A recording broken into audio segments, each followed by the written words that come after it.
හරි ඉතින් අද අපි කතා කරන්නේ ටිකක් වෙනස් විදිහක ටොපික් එකක්. ඒක තමයි ගොඩක් කමකින් ඉල්ලලා තිබ්බා මගේ ස්ටුඩියෝ එක. මේක ස්ටුඩියෝ ගන්න කිව්වට ස්ටුඩියෝ එකක් මන් නෙවෙයි. මෙතන තියෙන PC setup එක සහ මේ අවට වටපිටාව කොයි වගේද තියෙන්නේ කියලා ගොඩක් කමකින් අහලා තිබ්බා. ඉතින් මේක මම කලින් අපේ කලින් channel එකේදීත් මම කරන්න හිටිය වීඩියෝ එකක් හැබැයි මම කෙරුන්නේ නැහැ. මම හිතුවා දැන් මේකෙදිත් මම මේක කරන්න ගොඩක් කල් ඉඳන් බලන් හිටියා. ඒනොත් මට කරන්න ටයිම් එකක් තිබ්බේ නැහැ. ඉතින් අද ඔන්න ටයිම් එකක් දාගෙන මම වැඩේ කළා.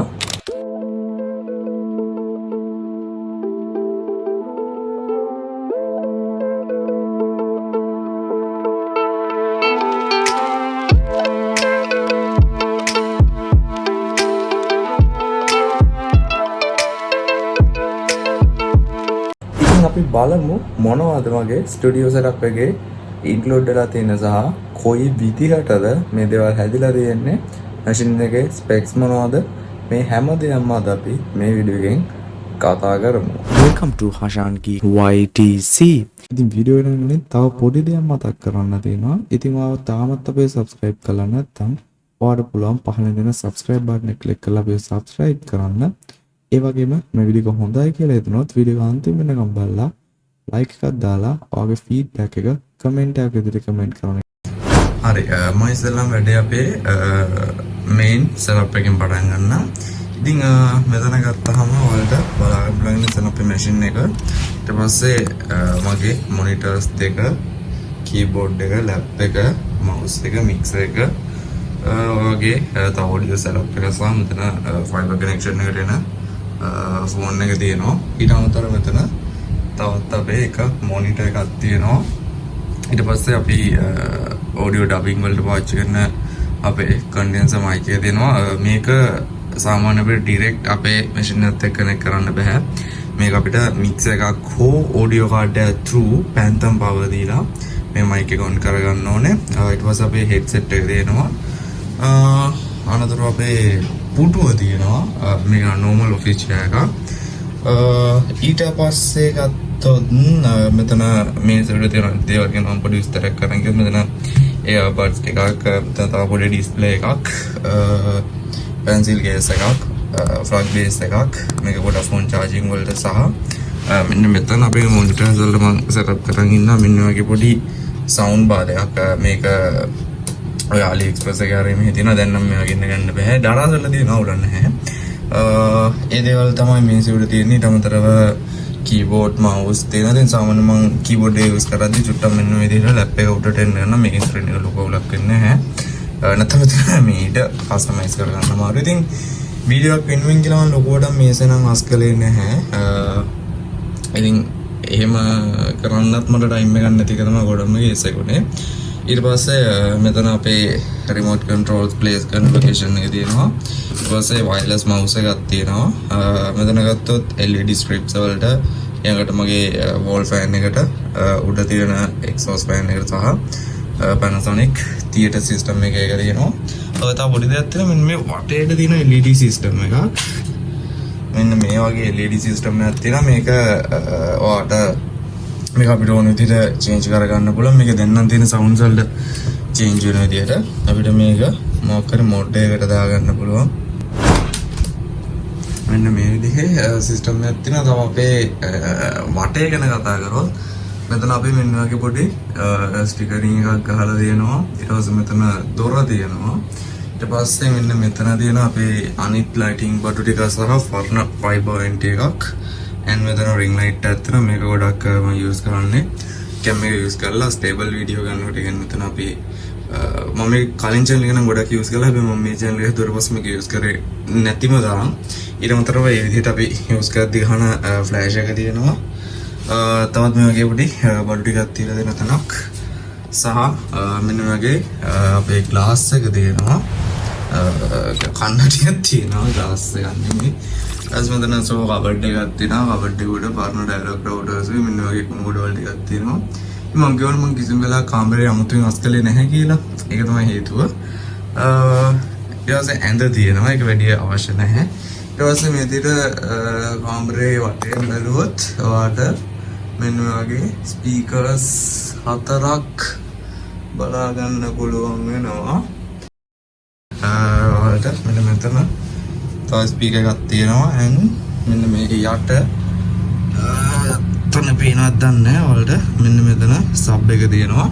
ඔය විදිහට තමයි තියෙන්නේ. මෙතන මෙදින මික්සර් එකේ පවර් ඇඩැප්ටර් එක පවර් අර මේකට අර මික්සර් එකට පවර් දෙන ට්‍රාන්ස්ෆෝමර් එක. මොකද මේක ප්ලග් කරන්න තියෙන විදිහට දන්න තියෙනවා. Yamaha මික්සර්ස් එන්නේ අන්නේ සිස්ටම් එකට. මම මැෂින් එකේ ස්පෙක්ස් තව ටිකකින් කතා කරන්න. ඊට පස්සේ මෙන්න මෙතන පොත් දාන මග රැක් එක තියෙනවා. මේකත් මම අස් කරලා නැහැ. and මෙන්න මෙතන බුදු පිළිම ටිකක් තියෙනවා. මේකේ වීඩියෝ එකේ මම අඩු කරු මේ ලයිට් නිකන් මෙයා වෙන ගතිය නැති ආසොරි කලර්ස් වැඩි කරන්නනේ ඕනේ. මෙයාස් මෙන්න විදිහට කලර්ස් අපිට මේ කරලා මේක අර මෙයා වෙන ගතිය නම් අඩු කරලි කරගන්න පුළුවන්. මෙතන බුදු පිළිමයක් ගන්න දෙවි පිළිම සහ ගල් වලින් හදපු මෙන්න වගේ බුදු පිළිම අතර මේක ගල් කිව්වට ගල් සහ ගල් කුඩු වගේ එකක්. මම ගල් කුඩු වගේ බුදු පිළිමයක් යූස් කරන්නයි කියලත් ඔයාලට මම පස්සේ දවසක් කියන්නම්. මොකද මේ වගේ ප්ලාස්ටර් ඔෆ් පැරිස් නෙමෙයි මේක මොකද්ද පෝසිලියන් පිළිම වගේ දේවල් එක අතකට යූස් කරලා වැඩක් නැහැ. මොකද අපිට අපේ තියෙන එනර්ජිස් නැචරල් එනර්ජිස් කැප්චර් කරගන්න නම් ඔබට නැචරල් දේවල් තියෙන්න ඕනේ. ගල් සහ ලී වගේ දේවල් වල බුදු පිළිම තමයි සාමාන්‍යයෙන් හොඳයි කියන්නේ. සාමාන්‍යයෙන් මේ වගේ පෝසිලියන් බුදු පිළිමයක් ගත්තොත් මේක එච්චර ලොකු බරක් නැහැ. ඊළඟට අපේ ඝන දෙවි පිළිමයක් තියෙනවා. මේකත් නිකන් කල් කුඩු වගේ සීන් එකක් තමයි.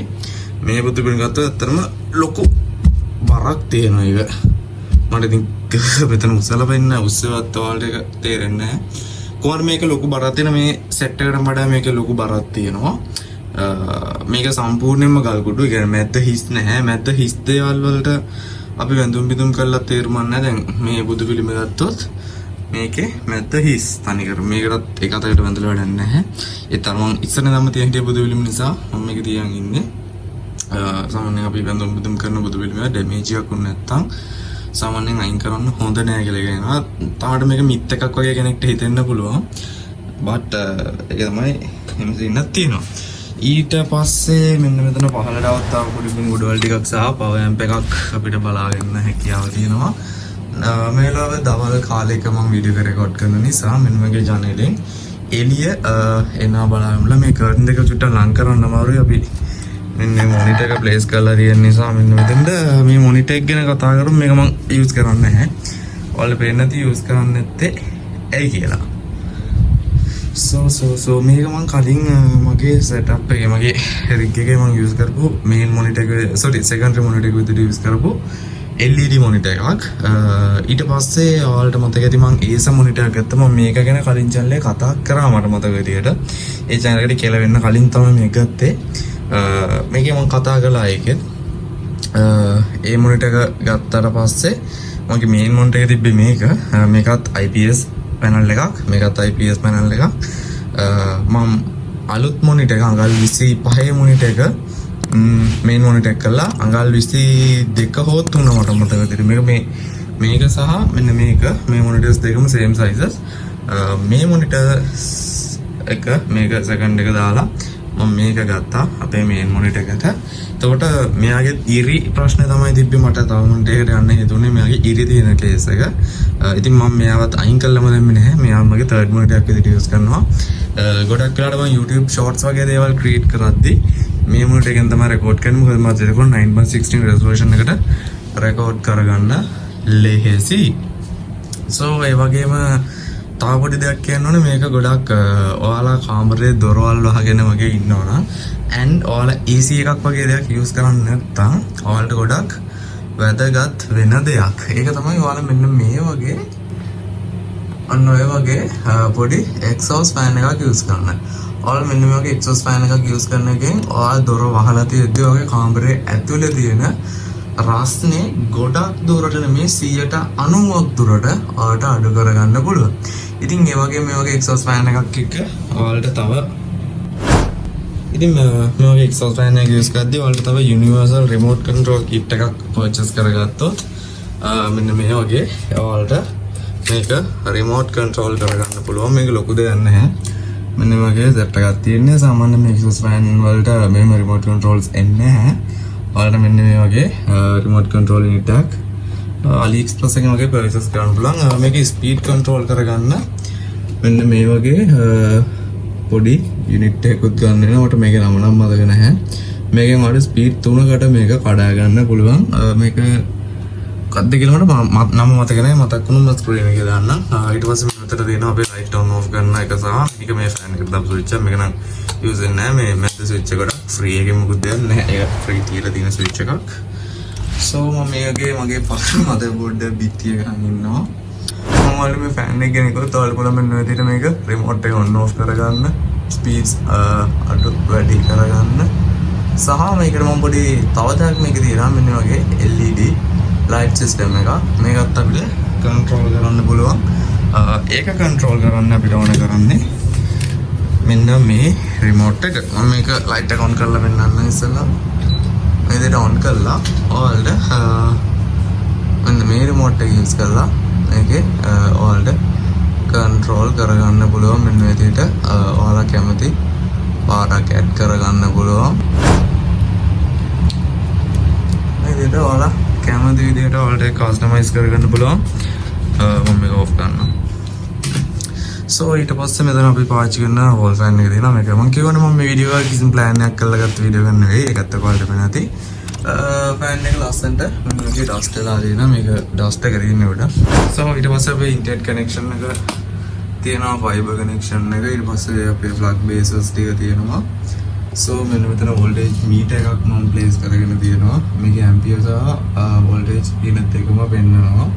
එතන තව පොඩි power box එකක් තියෙනවා. ඊට පස්සේ කම්පියුටර් එකට වැදගත්ම වෙන දේ ඒක තමයි UPS එක. ඉතින් මම මෙන්න මේ විදිහේ UPS cabin එකක්ම use කරනවා. ඉතින් මෙතෙන්දි ගත්තොත් මෙතෙන්දි මගේ home ගන්න තියෙනවා. මෙතෙන්දි මගේ theater system එකේ plug එක තියෙනවා. මේක on off කරන system එක. මෙතන තව switches ටිකක් තියෙනවා. මෙතන UPS වලින් ගත්තාම UPS 3ක් තියෙනවා. මේ UPS එක යන්නේ අපේ routers වලට. කලින් මම මෙතන repeat එකක් use කළා. දැන් මේ repeat එක මම කාමරෙන් එළියට දාලා තියෙන වෙන තැනකට. කාමරෙන් එළිය තැනකට.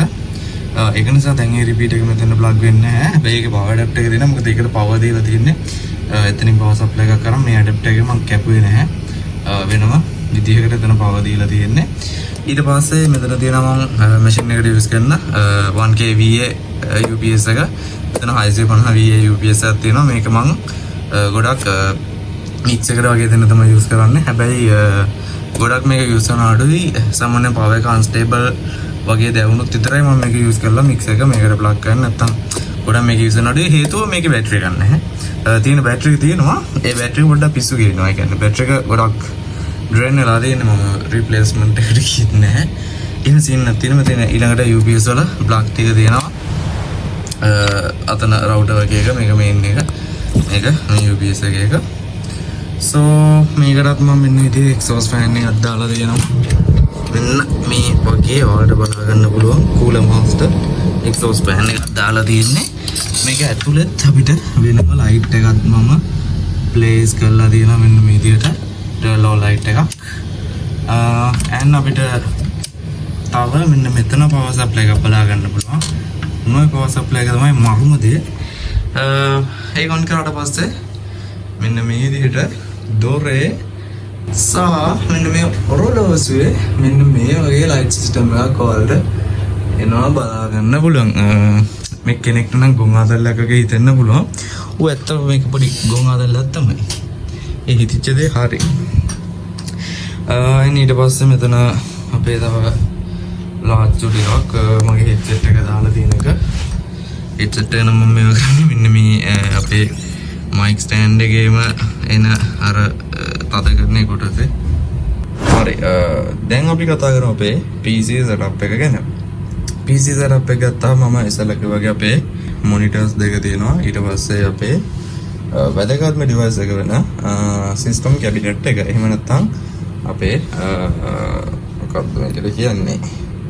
system unit එක තියෙන system cabinet එක system unit එක මොකක් හරි ඔන්න ඔය මොකලක් තියෙනවා. දැන් අපි කතා කරන්න යන්නේ මේ machine එකේ specs ගැන.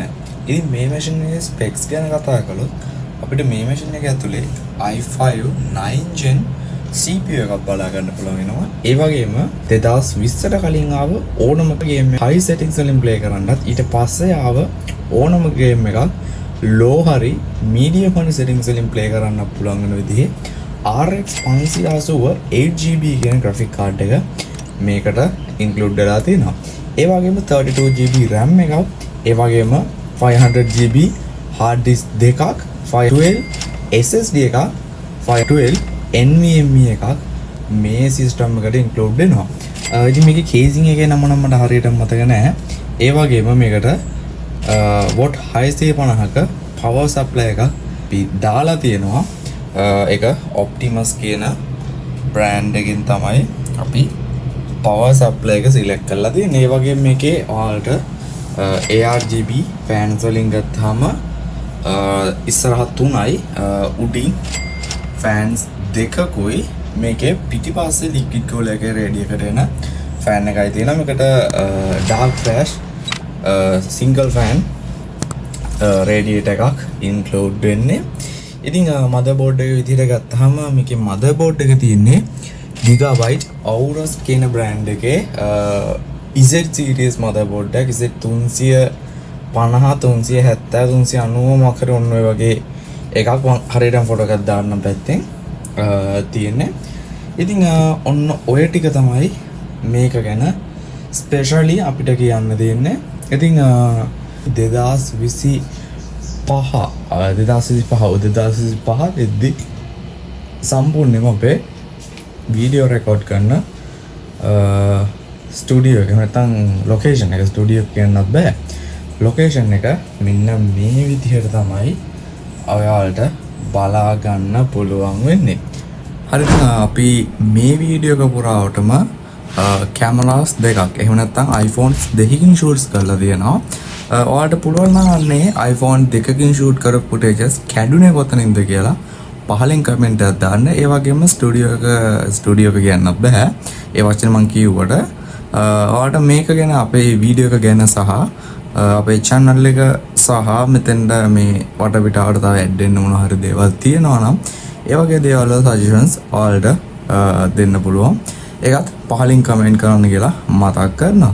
එහෙනම් හැමදාම කියනා වගේ වීඩියෝ හොඳයි නම් like කරන්න, හෂන්ගීට අලුත් කෙනෙක් නම් subscribe කරලා එකතු වෙන්න. අපි හම්බෙමු තවත් අලුත් වීඩියෝ එකකින්.